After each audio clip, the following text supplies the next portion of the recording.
Hi hello welcome back to my YouTube channel. ನಾನು ನಿಮಗೆ ಇವತ್ತು ಮನೇಲೇ ಡಿಲೀಷಿಯಸ್ ಆಗಿ ರೆಸ್ಟೋರೆಂಟ್ ಥರ ಟೇಸ್ಟ್ ಬರೋ ಎಗ್ ಫ್ರೈಡ್ ರೈಸ್ ಹೇಗೆ ಮಾಡೋದು ಅಂತ ಹೇಳ್ಕೊಡ್ತೀನಿ ಬನ್ನಿ. ಅದಕ್ಕೆ ಬೇಕಾಗಿರೋ ಇಂಗ್ರೀಡಿಯೆಂಟ್ಸ್ ಏನೇನು ಅಂದರೆ, ಒಂದು ಪ್ಲೇಟ್ನಲ್ಲಿ ಸ್ಮಾಲ್ ಸೈಜ್ನಲ್ಲಿ ಕಟ್ ಮಾಡಿರೋ ಕ್ಯಾರೆಟು, ಎಲೆಕೋಸು ಹಾಗೂ ದಪ್ಪ ಮೆಣಸಿನ್ಕಾಯಿ. ಇನ್ನೂ ಒಂದು ಪ್ಲೇಟ್ನಲ್ಲಿ ಈರುಳ್ಳಿ ಹಾಗೆ ಕೊತ್ತಂಬರಿ ಸೊಪ್ಪು. ಇದೆಲ್ಲ ರೆಡಿಯಾದ ನಂತರ ಕಟ್ ಮಾಡಿ ಇನ್ನೂ ಒಂದು ಬಾಣಲಿಲಿ ಸ್ವಲ್ಪ ಆಯಿಲ್ನ ಹಾಕಿ ಎಗ್ನ ಕ್ಲೀನಾಗಿ ರೋಸ್ಟ್ ಮಾಡ್ಕೊಳ್ಳಿ.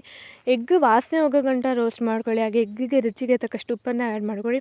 ಈ ಕಡೆ ಇನ್ನೂ ಒಂದು ಬಾಣಲಿಗೆ ಎಣ್ಣೆನ ಕಾಯೋಕ್ಕಿಟ್ಟು ಅದಕ್ಕೆ ಕ್ಯಾರೆಟು ಮತ್ತೆ ರುಚಿಗೆ ತಕ್ಕಷ್ಟು ಉಪ್ಪು ಹಾಗೆ ಎಲೆಕೋಸನ್ನು ಆ್ಯಡ್ ಮಾಡ್ಕೊಳ್ಳಿ.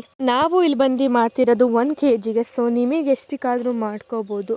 ಆ ಎಲೆಕೋಸೆಲ್ಲ ಹಾಕಿದ ನಂತರ ಸ್ವಲ್ಪ ಶುಂಠಿ ಬೆಳ್ಳುಳ್ಳಿ ಪೇಸ್ಟು, ಈ ಕಡೆ ಫ್ರೈ ಮಾಡಿರೋಕ್ಕಂಥ ಮೊಟ್ಟೆನೂ ರೆಡಿಯಾಗಿದೆ. ಆಮೇಲೆ ಆನಿಯನ್ನ ಆ್ಯಡ್ ಮಾಡ್ಕೊಳ್ಳಿ. ಆಮೇಲೆ ಕ್ಯಾಪ್ಸಿಕಮ್ನ ಆ್ಯಡ್ ಮಾಡಿಕೊಂಡು ಫ್ರೈ ಮಾಡೋದಕ್ಕೆ ಸ್ಟಾರ್ಟ್ ಮಾಡಿ. ಆಮೇಲೆ ಪೆಪ್ಪರ್ ಪೌಡರ್ನ ಆ್ಯಡ್ ಮಾಡ್ಕೊಳ್ಳೋದು ಮಾತ್ರ ಮರಿಬೇಡಿ, ಯಾಕಂದರೆ ಪೆಪ್ಪರ್ ಪೌಡರ್ ಇಲ್ಲದಂತೆ ಟೇಸ್ಟ್ ಚೆನ್ನಾಗಿರಲ್ಲ. ಪೆಪ್ಪರ್ ಪೌಡರ್ ನಿಮ್ಗೆ ಎಷ್ಟು ಬೇಕು ಅಷ್ಟು ಹಾಕ್ಕೊಳ್ಳಿ. ಅದಾದ ನಂತರ ಗರಂ ಮಸಾಲ, ಚಿಲ್ಲಿ ಪೌಡರ್ನ ಹಾಕೊಂಡು ಮತ್ತೆ ಫ್ರೈ ಮಾಡ್ಕೊಳ್ಳೋಕೆ ಸ್ಟಾರ್ಟ್ ಮಾಡಿ. ಆಮೇಲೆ 2 ಟೇಬಲ್ ಸ್ಪೂನ್ ವಿನಿಗರ್ನ ಆ್ಯಡ್ ಮಾಡ್ಕೊಳ್ಳಿ. 2 or 3 ಟೇಬಲ್ ಸ್ಪೂನ್. ನಾವಿಲ್ಲಿ ಬಂದು 2 ಟೇಬಲ್ ಸ್ಪೂನ್ ವಿನಿಗರ್ ಹಾಕಿದ್ದೀವಿ. ಆಮೇಲೆ ಫ್ರೈ ಮಾಡಿರೋಕ್ಕಂಥ ಎಗ್ಗನ್ನು ಕೂಡ ಹಾಕಿ ಇಲ್ಲಿ ನಾವು ಸ್ಮ್ಯಾಶ್ ಮಾಡ್ತಿದ್ದೀವಿ, ಬಿಕಾಸ್ ತುಂಬಾ ಹಾರ್ಡ್ ಇರುತ್ತಲ್ಲ ಎಗ್.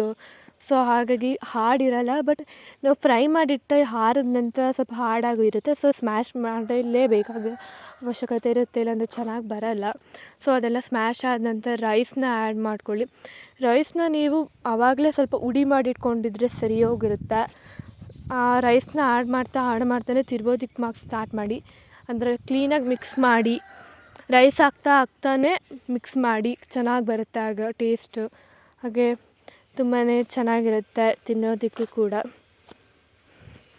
ಅದಾದ ನಂತರ ರೈಸ್ ಕ್ಲೀನಾಗಿ ಮಿಕ್ಸ್ ಮಾಡ್ಕೊಂಡ ನಂತರ ಸೋಯಾ ಸಾಸನ್ನು ಆ್ಯಡ್ ಮಾಡಿ. ಆಮೇಲೆ ಸೋಯಾ ಸಾಸ್ಗಿಂತ ಮುಂಚೆ ನೀವು ಮ್ಯಾಗಿ ಮಸಾಲನೂ ಕೂಡ ಯೂಸ್ ಮಾಡ್ಬೋದು. ಬಟ್ ನಾವು ಮ್ಯಾಗಿ ಮಸಾಲ ಫಸ್ಟ್ ಹಾಕ್ಬಿಟ್ಟು ಆಮೇಲೆ ಸೋಯಾ ಸಾಸ್ ಹಾಕಿದ್ದೀವಿ, ಬಿಕಾಸ್ ಮ್ಯಾಗಿ ಮಸಾಲ ಸ್ವಲ್ಪ ಹಿಡಿಬೇಕಲ್ವಾ, ಅದಕ್ಕೆ. ಮ್ಯಾಗಿ ಮಸಾಲ ನಿಮಗೆ ಈ ಮ್ಯಾಗಿ ಮಸಾಲ ಅಲ್ಲ, 5 or 10 rupees ಸಿಗುತ್ತೆ, ಆ ಮ್ಯಾಗಿ ಮಸಾಲ ಯೂಸ್ ಮಾಡಿ. ಅದು ಟೇಸ್ಟ್ ಕೊಡುತ್ತೆ. ಈಗ ಲಾಸ್ಟ್ ಸ್ಟೆಪ್ ಬಂದು ಕೊತ್ತಂಬರಿ ಸೊಪ್ಪನ್ನ ಉದುರಿಸಿ ಫೈನಲಿ ನಮ್ಮ ಫ್ರೈಡ್ ರೈಸ್ ರೆಡಿ ಆಯಿತು. ಲೈಕ್ ಮಾಡಿ, ಶೇರ್ ಮಾಡಿ, ಹಾಗೆ ಸಬ್ಸ್ಕ್ರೈಬ್ ಮಾಡಿ.